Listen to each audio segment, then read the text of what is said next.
Hello, youth.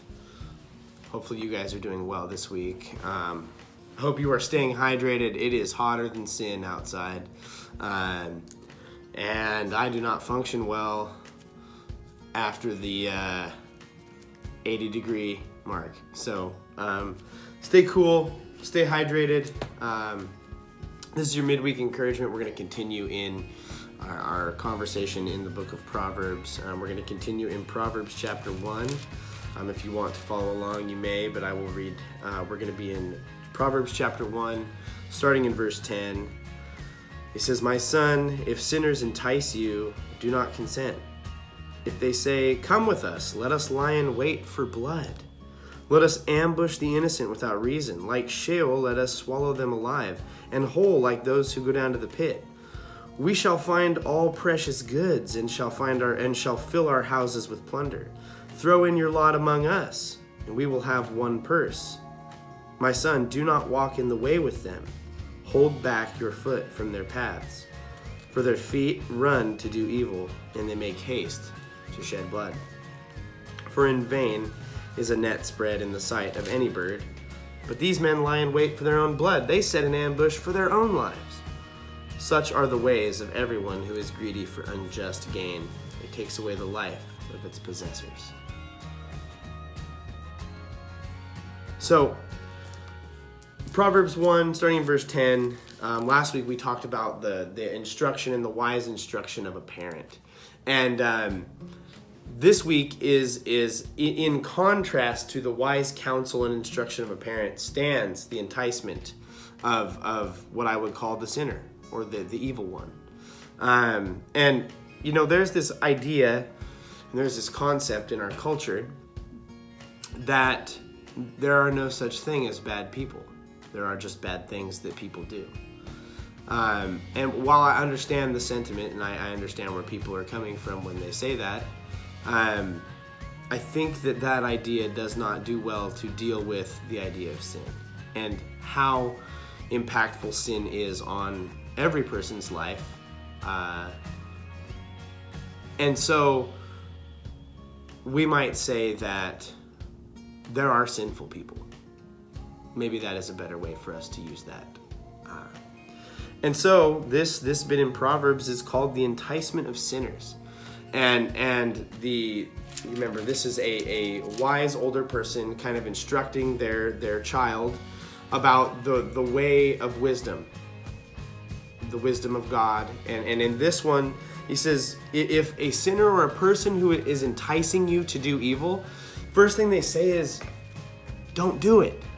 Don't consent to go along with them. So this is important because it is a reminder to us that as we seek to pursue God and do the things that are pleasing to God, we are able to resist evil. We are able to do that. We can do it. Even if you go as far back into the Bible as you can go when you start to see this concept of sin. Right out of the gate, Cain and Abel. You have this message where sin is crouching at the door and it will overtake you.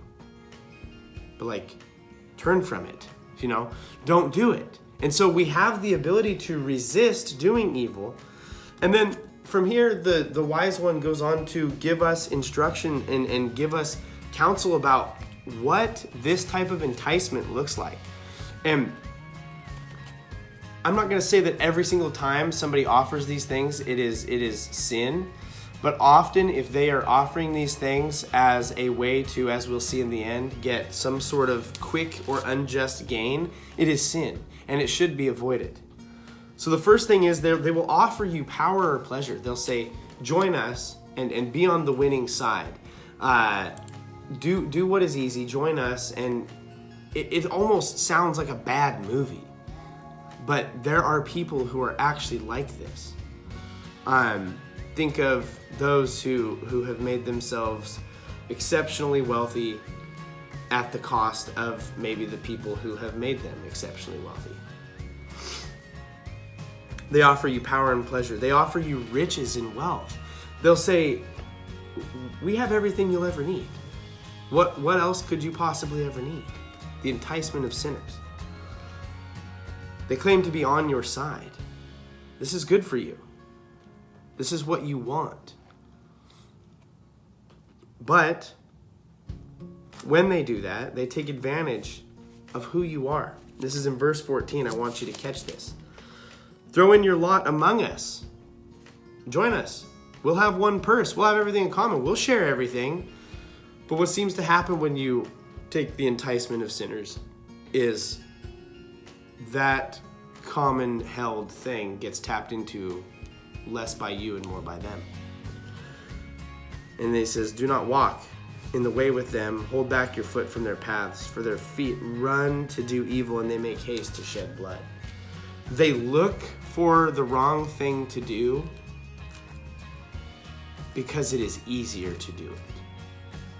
And this is one of the first things of wisdom as it relates to evil that the Proverbs give us, is often the easy thing to do isn't the right one.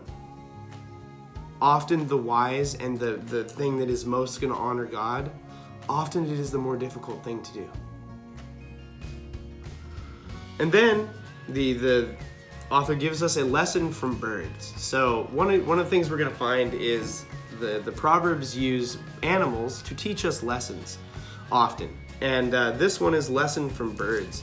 In verse 17, he says, for in vain is a net spread in the sight of any bird.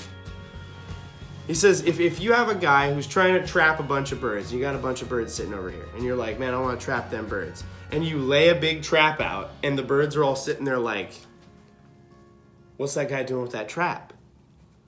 They're going to fly away from the trap. That's how birds work.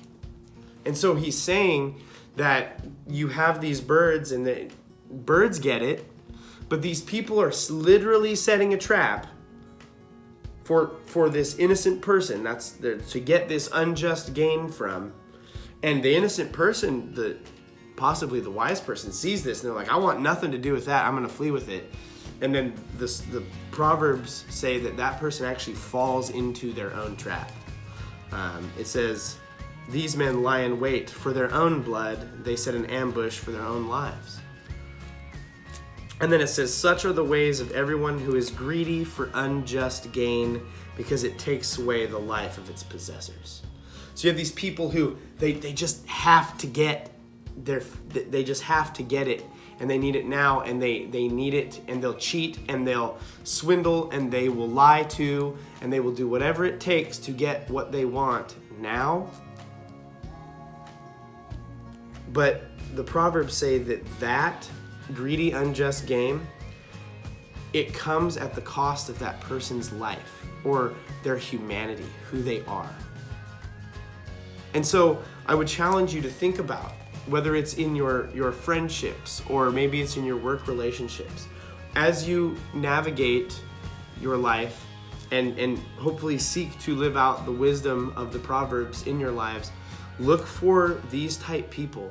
And I would say when you find them, learn how to love them, but in the words of Nietzsche Walkman, I think you're neat, but I respect your distance. We are called to love all people in these sinners and these type people as well, who are greedy for unjust gain.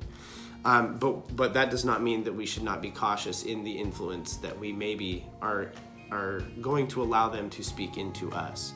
Rather, we should be allowing God's word and good insight and wisdom, that of our parents, that of other people who are seeking God, to speak into us in a bigger way than maybe these enticement of these folks who are looking for unjust gain. So I hope this finds you well. We will see you Sunday, regular youth group.